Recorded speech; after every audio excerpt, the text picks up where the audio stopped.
حکومت یہ جو بجلی کے بل ہیں ان کو کم کر دے گی. آئی پی پی کے ساتھ جو دو ٹوک سیدھا کہہ دیا گیا جی نہیں اس پہ کوئی نظر ثانی نہیں ہو سکتی, ری نیگوشیٹ نہیں کیا جا سکتا. کیوں اتنا 2% جواب کیوں ہے سر؟ دیکھیں جی, سب سے پہلے تو ہم جماعت اسلامی کی بات کر لیں. جماعت اسلامی کے شاہینوں کو میں سلام پیش کرنا چاہتا ہوں. جس طرح موسم کی شدت ہے, جس طرح گرمی کی انتہا ہے, اس ساری صورتحال میں وہ پوری قوم کے لیے نکلے ہیں اور ان کا مطالبہ صرف اور صرف یہی ہے کہ مہنگائی کو کسی طرح کم کر دیا جائے, بجلی کے ریٹس کو کم کیا جائے, سرکاری عیاشیاں بند کی جائیں, غیر ترقیاتی فنڈز میں کٹوتی کی جائے. یہ وہ تمام تر مطالبات ہیں جنہیں مان لینا چاہیے. جماعت اسلامی نے عوام کی نبض کے اوپر ہاتھ رکھا ہے.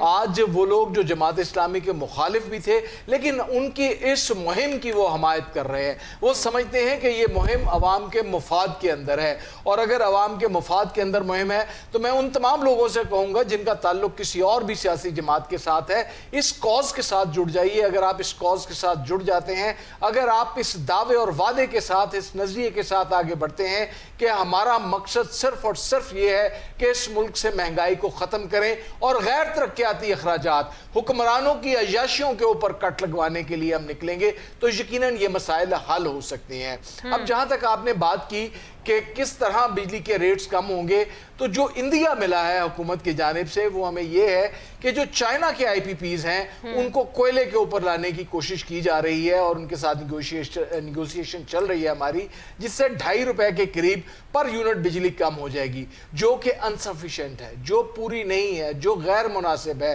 اگر ہم دیکھیں کہ آئی پی پیز کا اصل ایشوز کیا ہے, تو آئی پی پیز کی اگر ہم بات کریں تو 52% جو آئی پی پیز ہیں وہ گورنمنٹ کے ہیں.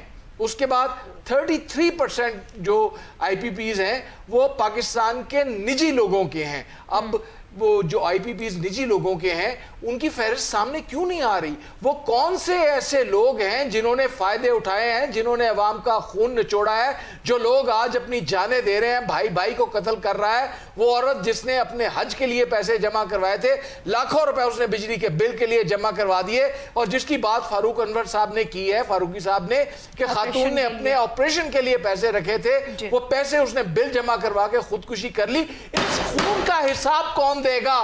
کون جواب دے گا؟ کون قاتل ہے ان لوگوں کا؟ کیا ہم خاموش ہو کے بیٹھ جائیں کہ ان لوگوں نے خودکشی کی ہے؟ یہ خودکشی نہیں, یہ قتل ہے, اور اس کا جواب اس حکومت کو دینا پڑے گا. اور یہ جواب اسی صورت کے اندر مل سکتا ہے اگر آپ بے گناہ ہیں. میاں نواز شریف کے اوپر الزام آتا ہے, شہباز شریف کے اوپر الزام آتا ہے. اگر آپ سمجھتے ہیں کہ آپ نے کوئی غلطی نہیں کی, آپ بے گناہ ہیں, تو لائیے جو آئی پی پیز کی جو لسٹ ہے, کن کن لوگوں کی آئی پی پیز ہیں, کن کن لوگوں نے کتنا کتنا فائدہ اٹھایا ہے. $60 ارب کے ساتھ آپ آئی پی پیز لگاتے ہیں اور 4 سال کے اندر $400 ارب کما کے لے جاتے ہیں. غریب عوام کی رگوں سے سرنج لگا کے آپ لوگوں نے خون نچوڑ لیا ہے, اور پھر دفعہ 144 لگا دیتے ہیں. اگر احتجاج کے لیے نکلے تو سڑکوں چوراہوں کے اوپر ظلم و تشدد کرتے ہیں. آپ اظہار تقریر کے اوپر, اظہار خیال کے اوپر پابندیاں لگاتے ہیں. جمہوری دور کے اندر ایسا نہیں ہو سکتا. اگر آپ ایسا کریں گے تو یقین جانیے جو دھرنا آج اسلام آباد کے اندر ہے, بس ملک کے ہر شہر کے ہر گلی ہر کوچے سے وہ دھرنا ہوگا, اور آپ کے لیے اقتدار کو سنبھالنا مشکل سے مشکل ترین ہوگا.